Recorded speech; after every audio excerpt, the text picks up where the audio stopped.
जब मेरे 2 प्रीलिम्स लगातार रुक गए थे और ऐसा नहीं था कि मेरे पास नॉलेज नहीं था, वो हो गया था ओवर कॉन्फिडेंस की वजह से।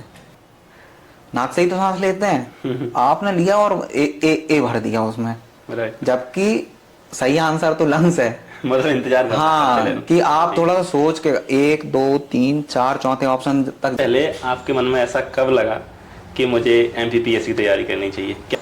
मुझे ये भी नहीं पता था कि पीएससी का मतलब क्या चलता है, कि ये कलेक्टर कैसे बनते हैं या तहसीलदार कैसे बनते हैं। ये प्रोसेस पहले कभी नहीं पता थी स्कूल में, ना कभी ऐसा था कि ये करना है। क्योंकि जब स्कूल में रहते हैं हम लोग तो जो अच्छे बच्चे रहते हैं ना, जो थोड़ा सा पढ़ने में ठीक है, या तो वो डॉक्टर बनना चाहते हैं या तो वो इंजीनियर्स लाइन में जाएंगे। पहले से कभी फिक्स नहीं रहता है, तो वो कभी माहौल नहीं था। तो साइंस बैकग्राउंड से थे तो मैथ्स लिया और इंजीनियरिंग करने चले गए। जब मैं इंजीनियरिंग में पहुंचा तब चीज़ों की थोड़ी सी जानकारी हुई। और एक बात और बता दूं कि मुझे पता था कि जब मैं पहुंचा तो मुझे लगा कि गवर्नमेंट जॉब करनी चाहिए, क्योंकि मेरे घर में बहुत सारे लोग कर रहे थे, तो मेरा भी मन था कि मैं भी गवर्नमेंट जॉब करूं। लेकिन मैंने चुना था पोस्ट ऑफिस में। मैं बनना चाहता था, क्लर्क की जॉब करना चाहता था। क्योंकि उसमें उसका भी रीजन क्या था कि पोस्ट ऑफिस में क्लर्क ही क्यों बनना है, क्योंकि 12th में मेरे थे 85%, तो उसके 20% मार्क्स उसमें जुड़ जाते थे। तो मुझे ये लगता था कि यार ये इसमें है ना, थोड़े से मार्क्स जुड़ जाएंगे और अब हम थोड़ी सी मेहनत कर लेंगे तो वो क्लर्क का अपन को मिल जाएगा यहाँ पे, और घर के पास जॉब रहेगी, घर पे मिल जाएगा यहाँ, तो जॉब कर लेंगे। तो सबसे पहले तो यही दिमाग में आया था कि पोस्ट ऑफिस में क्लर्क की जॉब करेंगे। फिर धीरे धीरे धीरे जब ग्रेजुएशन में गए तो पहली बार पता चला कि पीएससी होता है, उसमें एसडीएम बनते हैं, डेप्यूटी कलेक्टर जिसको कहते हैं, फिर डीएसपी हैं, तहसीलदार हैं, इसी सेलेक्ट होते हैं। तो थोड़ा सा फिर इंटरेस्ट आया कि इस फील्ड में जाना चाहिए। क्योंकि मेरा जो एक दोस्त था, कॉलेज में ही था, तो उसने मुझसे कहा था कि अपन लोग करते हैं। लेकिन साइंस बैकग्राउंड वालों की दिक्कत ये रहती कि कभी कभी रटने में बड़ा दिक्कत आता है। मैथ्स में तो अच्छे रहोगे, फिजिक्स केमिस्ट्री में अच्छे रहोगे, तो वो मुझे लगता था कि यार ये इसमें रट पाएंगे कि नहीं रट पाएंगे, क्योंकि मेन तो रटने का ही है इसमें। तो उसने मुझे करीब मनाया 7 महीने कि चलो अपन चलते हैं, अरे हो जाएगा हो जाएगा। हमने कहते थे कि यार मुझे नहीं पता, मैं मैथ्स कर लूंगा, ये रटने वाला काम नहीं होगा। तो जब वो मुझे ले मतलब कि उसमें शुरुआत करी जब हमने, फिर उसके बाद फिर पीछे मुड़ के नहीं देखा। फिर हम लोग ने तैयारी करते रहे धीरे धीरे, और फिर यहाँ पे फाइनली आज ये है कि सिलेक्टेड है, जो भी है सिलेक्ट हो चुके हैं। अच्छा, जैसे जो तैयारी करते थे ना, तो आपका एक शेड्यूल रहता होगा कि हमें इतने घंटे पढ़ना है। हाँ, और उसके बाद खेलना है। हाँ, कि नहीं खेलना है। तो आपको कुछ ऐसा था कि जब मन आया प्रिपरेशन के दौरान अभी जब पीएससी के लिए, तो इसमें भी ये होता है कि एक दिन में कभी सेटिंग नहीं बनती। कि आज आप अगर आप सोच लो कि मैं 12 घंटे पढ़ लूंगा, तो मैं 12 घंटे आप नहीं पढ़ पाओगे। ये एक ग्रेजुअल प्रोसेस है। सुबह जब मैं उठता था, मुझे सोना बहुत पसंद है, आज भी मैं रात में 3 बजे, अभी सिलेक्ट हो गया हूँ मैं जरूर, रात में 2 से 3 बजे मैं सोता हूँ उसमें भी। और दोपहर में मैं 11 बज गया, और वो भी अगर मेरी मम्मी को छोड़ने जाना रहता है, उनका स्कूल रहता है, वो प्राइवेट स्कूल में टीचर है, तो उनको छोड़ने जाना रहता है, इसलिए मैं 11 बजे उठता हूँ, नहीं तो वो 12 तक तो जरूर खिंचेगा। सोने का इतना है अपना कि मैं सोऊंगा। ये कभी नहीं है कि 5 बजे उठ के पढ़ रहे हैं, ये नहीं हुआ है कभी। मतलब तो हाँ, मुर्गा वाली प्रकृति की हाँ, नहीं है वो नहीं है। पढ़ने में पढ़ो ना आप, ठीक है, लेकिन जरूरी नहीं है कि आप सुबह 5 बजे ही उठ के पढ़ो। मेरा शेड्यूल कभी कभी ये भी है कि मैंने शाम को 6 बजे से बैठा हूँ, सुबह के 5 बजे तक पढ़ रहे हैं, और जो 5 बजे से लेके सो रहे हैं तो 12 बजे तक सो रहे हैं। तो मेरे लिए कभी ये नहीं रहा कि सुबह ही पढ़ना चाहिए या शाम को ही पढ़ना चाहिए। एक टाइम मैंने ये भी किया है। अभी जैसे कुछ साल से जब लाइब्रेरी वगैरह जाने लगे, तो अब सुबह उठने में सच में दिक्कत होती थी, तो वो प्रैक्टिस से आता है कि आप सुबह तो नींद आती है, हर इंसान को नींद आती है, चाहे वो कितना भी कोशिश कर ले, थोड़ा बहुत आती है, वो धीरे धीरे हैबिट बनती है। मेरा भी ऐसा ही था कि हैबिट बनेगी। आप मैं पढ़ता था, अब अच्छा सोना है तो डायरेक्ट 12 घंटे नहीं पढ़ सकते। ये मुझे लगता है कि आप लोग बैठते जरूर हैं लाइब्रेरी में, लेकिन मुझे लगता है कि आपको ब्रेक लेना चाहिए। तो एक समय के बाद दिमाग में नहीं जाता है, ये 2 बजे पढ़ लिया, वो जाएगा ही नहीं दिमाग में। सही है। तो आप ब्रेक लेके पढ़ो, बहुत अच्छा रहेगा। आप 4 घंटे पढ़ो, खाना वाना खाओ, 1 घंटे सो लो, 4 घंटे, फिर 4 से 8 पढ़ लो, और 2 घंटे और पढ़ लो, 10 घंटे हो गए, इतना बहुत है। मिनिमम पढ़ाई 8 घंटे की होती है। मैं तो 10 का ही शेड्यूल बता रहा हूँ आपको कि 4 घंटे सुबह पढ़ लो, 4 घंटे शाम को पढ़ लो। अच्छा, जैसे एक आध घंटे पढ़ने के बाद हाँ। जैसे हमने पढ़ना स्टार्ट किया, 1 घंटा हो गया, हाँ। अब हमें होने लगी बोरियत हाँ। कि अब यार कैसे पढ़ें, तो उसके बाद जो 5 मिनट का 10 मिनट का अपन रेस्ट लेते हैं, आप लेते थे कि नहीं? बिल्कुल लेते थे। हाँ। लेकिन ये ऐसा होता था कि जरूरी नहीं कि 1 घंटे में ले रहा हूँ, 1 घंटे में नहीं 2 घंटे में लेता था। नीचे जाता था, चाय पी के आ गए।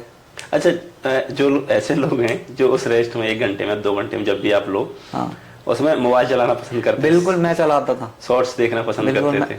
मैंने ऐसा कोई काम नहीं किया है जो आप लोग नहीं करते हैं या बच्चे नहीं करते हैं कि मैं बिल्कुल, मेरा इंस्टाग्राम चलता ही रहता है, वो ऐसा फिंगर मेरी चलती रहती है उस पर।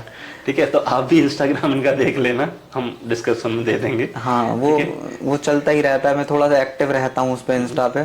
वो खराब आदत है, मैं सबको बता रहा हूँ कि खराब जरूर आदत है, लेकिन मैं चलाता था। लेकिन फिर ये है कि मेरे अंदर इतना जुनून भी था उसके लिए कि मुझे ये एग्जाम भी क्रैक करना है। तो आपको ध्यान रखना है कि आपका मेन उद्देश्य क्या है, उसके साथ साथ आप अपने शौक भी पूरे करो। कोई उसमें दिक्कत नहीं है कि आप शौक नहीं पूरे कर रहे हो या उसकी वजह से आपको ये हो रहा है, आप दोनों चीज मैनेज कर सकते हो।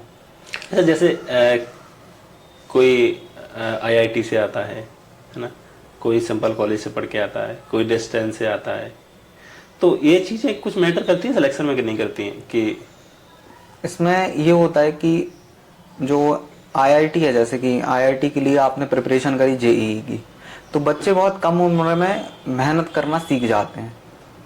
मेन बात ये रहती है इसकी कि आईआईटी का बच्चा अगर आकर सक्सेसफुल होता है तो उसमें ये है कि उसने मेहनत करना बहुत कम उम्र में सीख लिया है। अब जब उसने जेईई का जो एंट्रेंस एग्जाम निकाला, तो ये भी कहीं ना कहीं एक एंट्रेंस एग्जाम है। फिर वो आईआईटी में गया, तो आईआईटी में जैसा पढ़ाते हैं वो कहीं ना कहीं स्मार्ट वर्क टाइप का रहता है कि कम चीज़ों को कम समय में काम करना, कितने शॉर्ट नोट्स बना लेना, कीवर्ड्स में लिख के बना लेना। तो ये कहीं ना कहीं स्मार्टनेस उनमें रहती है। तो एक फायदा तो मिलता है, मैं नो डाउट कि फायदा नहीं मिलता है, लेकिन इसका मतलब ये नहीं रहता कि अगर 1000 वैकेंसी या 500 वैकेंसी आ रही हैं तो आप उसमें कितने आईआईटी के बच्चे होंगे। 500 बच्चे होंगे, 50 बच्चे होंगे या 100 बच्चे होंगे, लेकिन बाकी के जो 400 बच्चे होंगे वो एवरेज होंगे। मतलब जो 90% वाले तो नहीं होंगे ना, 75 वाले होंगे, 85 वाले होंगे, 50 वाले भी होते हैं। तो ये आपके ऊपर डिपेंड करता है कि आप किस तरीके से निकाल रहे हो। इस एग्जाम की खासियत ही यही है कि वो एक जुनून जो होता है, एक जुझारूपन नहीं रहता है कि हम कर रहे हैं, बस हमें करना ही है ये।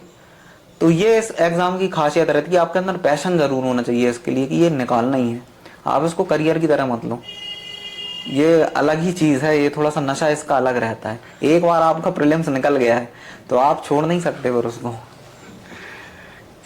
तो हिंदी और इंग्लिश मीडियम, ऐसे सुनने में आता है कि उनका इंग्लिश मीडियम था तो उन्हें थोड़ा सा लिखा और मेंस उनका हो गया, या हमारा नहीं हुआ, कंटेंट अच्छा नहीं है या कंटेंट अच्छा है।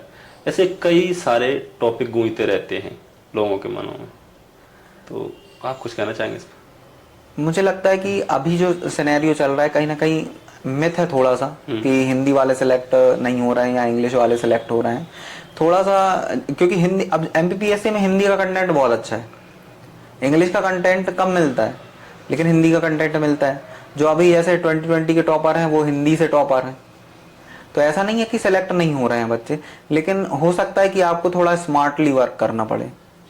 ये हो सकता है कि या थोड़ा सा आपको राइटिंग पे थोड़ा सा वर्क करना पड़े, क्योंकि स्पीड में लिखना होता है तो राइटिंग इंग्लिश में कर्सिव होती है, तो जब आप हिंदी में कर्सिव बनाते हो सकता है कि अक्षर की बनावट सही ना आ पाए। तो उस पर अगर हम काम करें या जो ड्राफ्टिंग पे काम करें तो वो डीसी उसमें भी हिंदी मीडियम से भी बहुत सारे बनते हैं।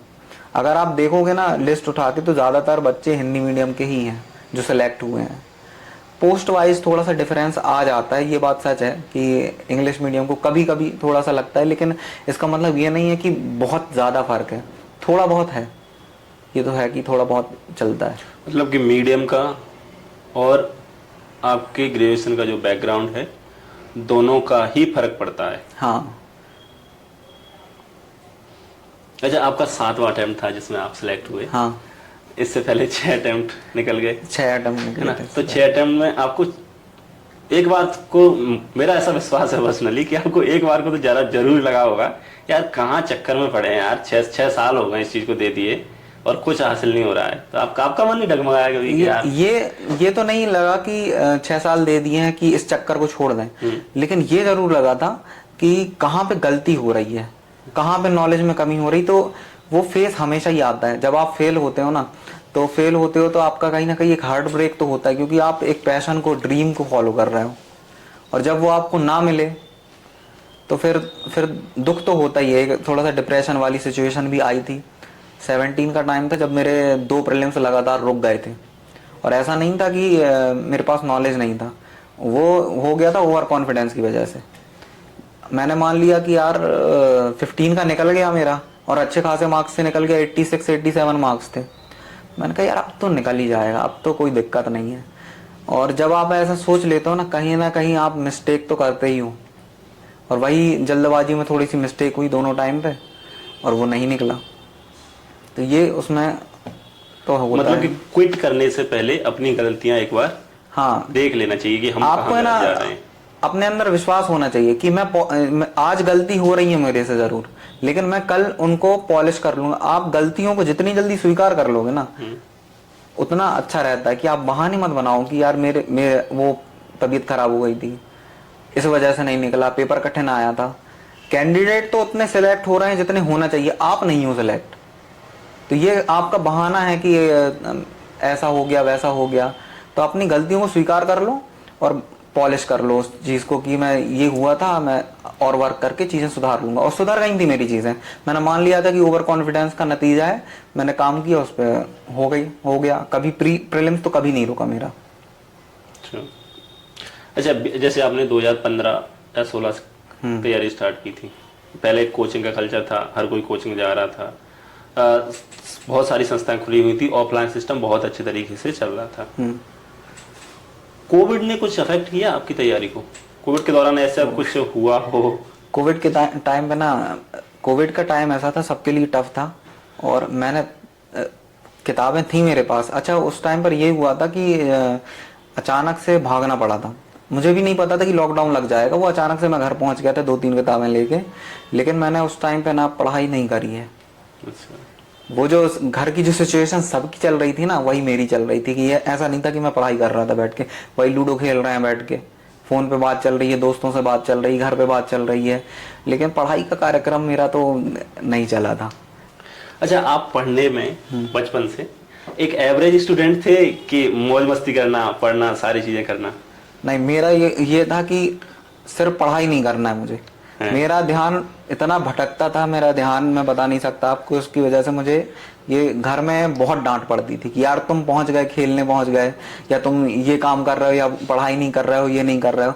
तो मेरा ये था कि पढ़ो भी, लेकिन आप दूसरी चीजों पर भी ध्यान दो। कि आप खेलने जा रहे हो तो खेलने चले जाओ, आपका वीडियो गेम खेलने का मन है, वीडियो गेम खेल लो। ये अदर चीजें जो भी करना है, जैसे अभी भी जो चीज मना करी जाती है स्टूडेंट को, वो मैं काम करता था। जैसे कि मैंने बता दिया कि इंस्टाग्राम चलाता था। ऐसी कोई वेब सीरीज नहीं है जो मैंने ना देखी हो। ऐसी कोई मूवी देखने का इतना शौक था कि रात में 1 बजे भी अगर हो रहा है मेरा, कि 1 बजे मैंने पढ़ना खत्म किया, तो 1 बजे से लेके 2 बजे तक पता चला कि एक एपिसोड देख रहे हैं। उसमें भी अगर मन लग गया तो कि बहुत ज्यादा अच्छा हुआ तो पता चला 2 एपिसोड देख लिए। तो मूवीज का तो मुझे बहुत शौक। मैं अभी भी देखता हूँ कि डाउनलोड कर करके देख ले रहा हूँ कि कौन सा क्राइम ड्रामा ही देख रहा हूँ बैठ के। तो ये काम तो मैंने किए हैं, इसमें कोई दो राय नहीं है। और जैसे अगर हो गया कि आज टारगेट पूरा हो चुका है, प्रीलिम्स मेंस खत्म हो गया है, तो बॉलिंग करने पहुंच गए कि बॉलिंग कर रहे हैं वहां जाके। ये बाकी शौक मैंने पूरे करे हैं, कि ऐसा वो नहीं है कि थिएटर में जाके मूवीज देखता था। ऐसा भी मैंने किया है कि जब मेरा 2020 मैंने फॉरेस्ट भी दिया था, 9 बजे मैं थिएटर में गया हूँ, शाम को 4 बजे निकला हूँ। लगातार 2 मूवी देख रहे हैं। तो ये भी किया है मैंने। हाँ, ये भी किया है मैंने। तो ये मेरा लिमिटेशंस मैं अपने ऊपर नहीं रखता हूँ कि जो अच्छा लग रहा है आप करो, लेकिन एक ध्यान रखो कि यार ये करियर अपना, इसके ऊपर भी ध्यान रखना है। तो ये था मेरा।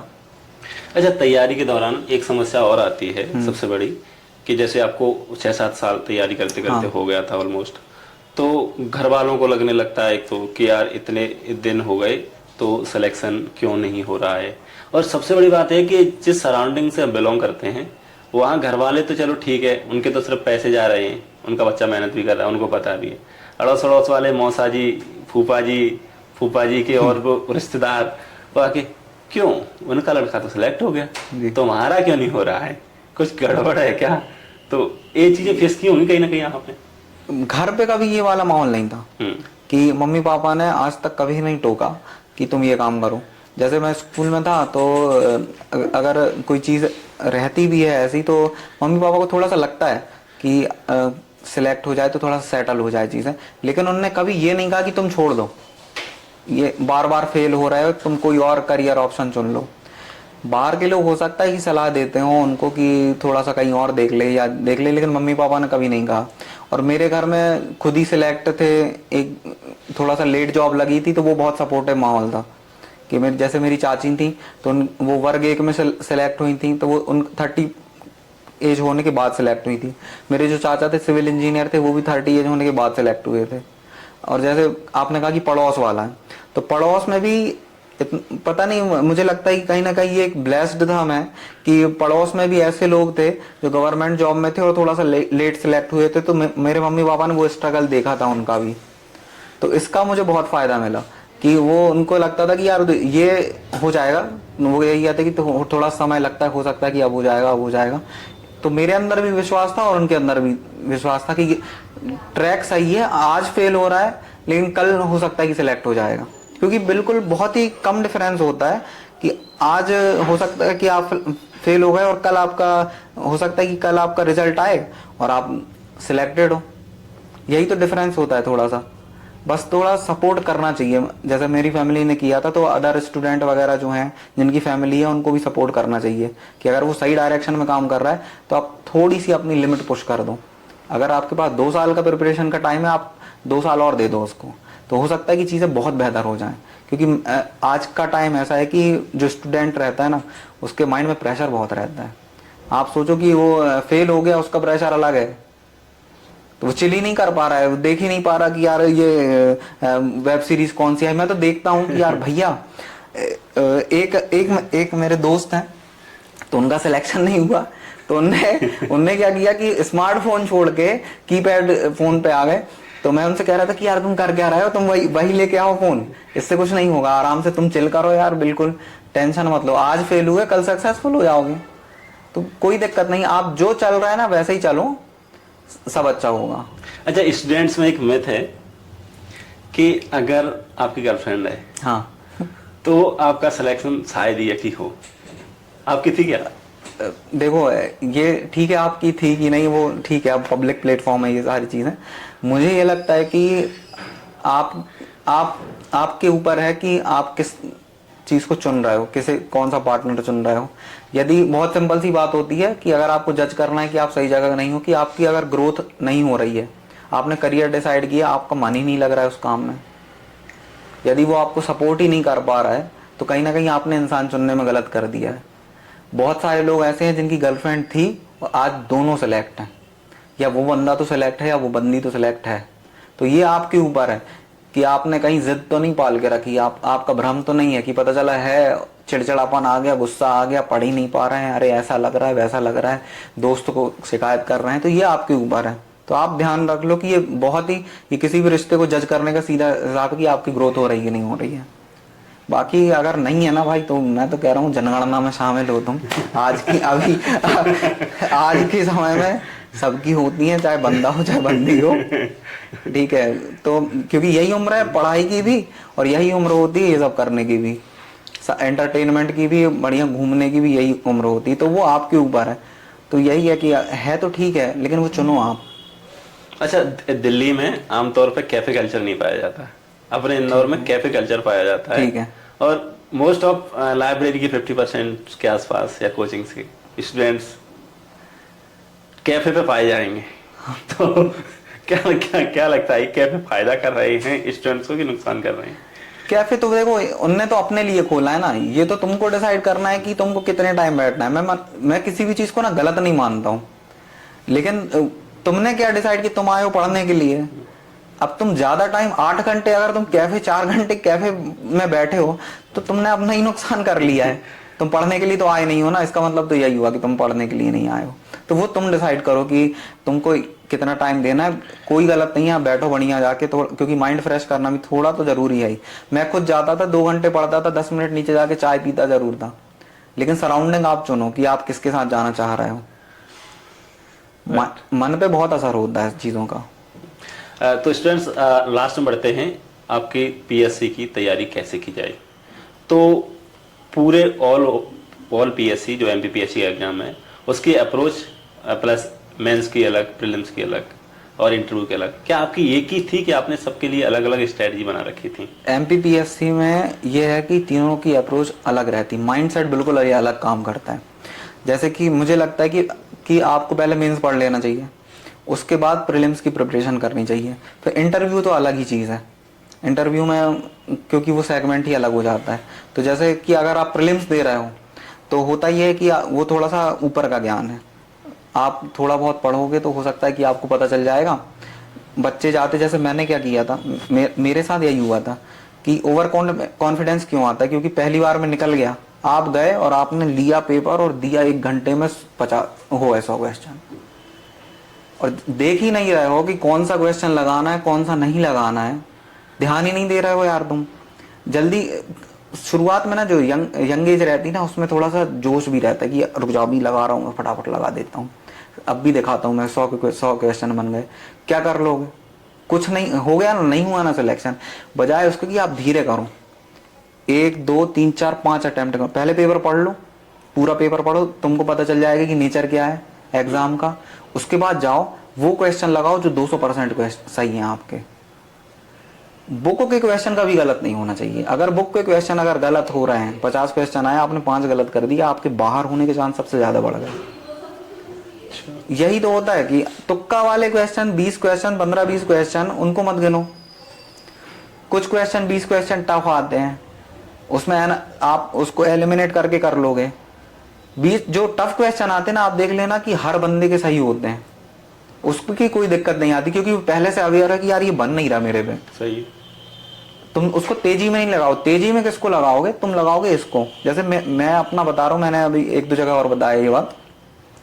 बहुत ही सरल क्वेश्चन आया था कि श्वास नली, जो श्वास वाली जो प्रक्रिया है उसका संबंध किस मुख्य अंग से है। तो पहले ही ऑप्शन दिया रहता है श्वास नली, और आखिरी ऑप्शन दिया रहता है फुफ्फुस, लंग्स दिया रहता है।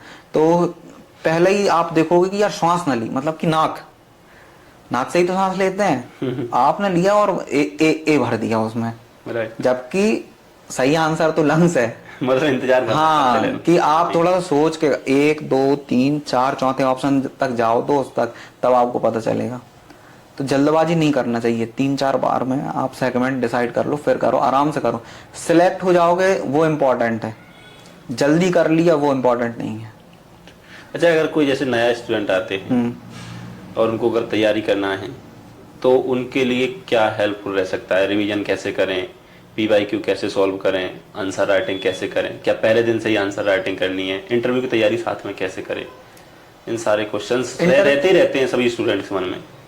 इंटरव्यू तो शुरुआत, मतलब इंटरव्यू की जो शुरुआत होती है वो पहले दिन से शुरू हो जाती है। वो आपका एक व्यक्तित्व है कि आप जो साक्षात्कार है वो आपके सामने, जैसे हम आपसे बैठ के बात कर रहे हैं, वो पहले दिन से ही शुरू होती है कि आपका व्यक्तित्व कैसा है। तो उसकी तैयारी अलग से तो आप न्यूज़पेपर वगैरह ही पढ़ोगे, लेकिन जैसे जो नए कैंडिडेट्स आ रहे हैं तो पहले आप पढ़ो, पहले आप सिलेबस देख लो, सिलेबस डाउनलोड करो, आप सिलेबस देखो उसको कि कैसा है।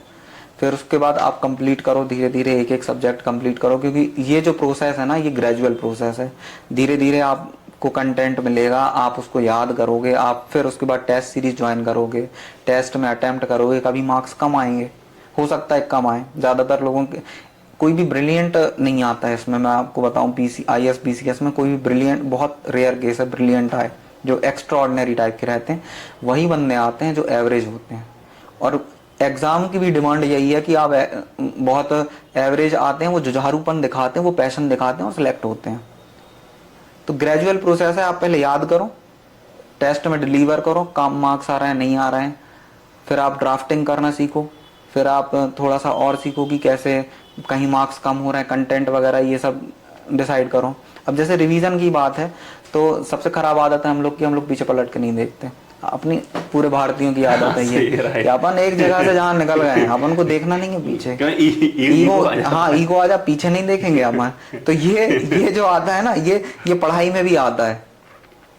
मेरा भी यही था, कोई अलग से नहीं हूं मैं कि मेरा मैं कोई एक्स्ट्रा ऑर्डिनरी हूँ। जो गलतियां सब करते हैं वही गलतियां मैं भी करता हूँ।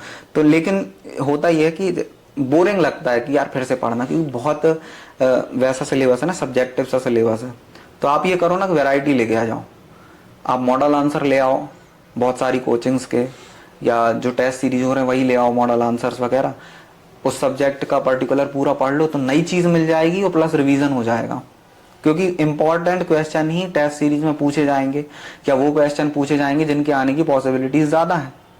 तो वो क्वेश्चन तो आपके तैयार हो जाएंगे वहां पे, और रिवीजन भी हो जाएगा। अच्छा, कोचिंग करनी चाहिए क्या? सबको करनी चाहिए कि? हेल्पफुल हो जाता है, मतलब आपका समय बचेगा। कि कुछ लोग ऐसे भी हैं जिनने नहीं करी है कोचिंग, वो हो सकता है कि एक्स्ट्रा ऑर्डिनरी हो। अगर आप कर सकते हो कोचिंग तो आप कर लो। अगर आप नहीं कर सकते हो तो जैसे कि आज मैं आपको बता रहा हूँ, पॉडकास्ट हो रहा है, बहुत सारी IAS हैं, IPS हैं या PCS ऑफिसर्स हैं, आप उनको देख लो। यूट्यूब ऐसा माध्यम बन चुका है ना कि आप फ्री में सारी चीज़ें प्राप्त कर सकते हो वहाँ से, आप वहाँ से देख लो।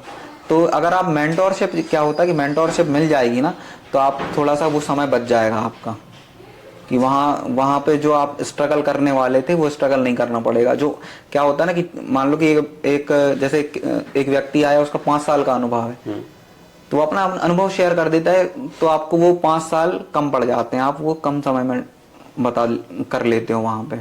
तो ये है कि कोचिंग्स का जरूरी नहीं है, लेकिन मैं ये मानता हूँ कि समय कम कर देगा आपका। आप कर सकते हो तो आप कर लो। अच्छा, आपने ना इंटरव्यू में एकदम से झंडे गाड़ दिए है ना, तो कैसे तैयारी की थी कि आप 165 नंबर लेके आ पाए? 175 में से 164 नंबर, सॉरी। 100, मुझे ये लगता है कि जो मैंने आंसर्स बनाए थे, सबसे पहले तो मेरा ये काम था कि मैं पढ़ता अकेला नहीं था, मैं उसको लिख भी लेता था। अच्छा। सब मेरी हर चीज की कॉपी अलग थी।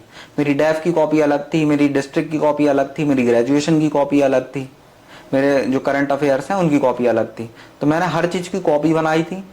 और सबसे बड़ी दिक्कत यह है कि मैंने जैसे देखा है ना, हल्के में बहुत लेते हैं यार इंटरव्यू को।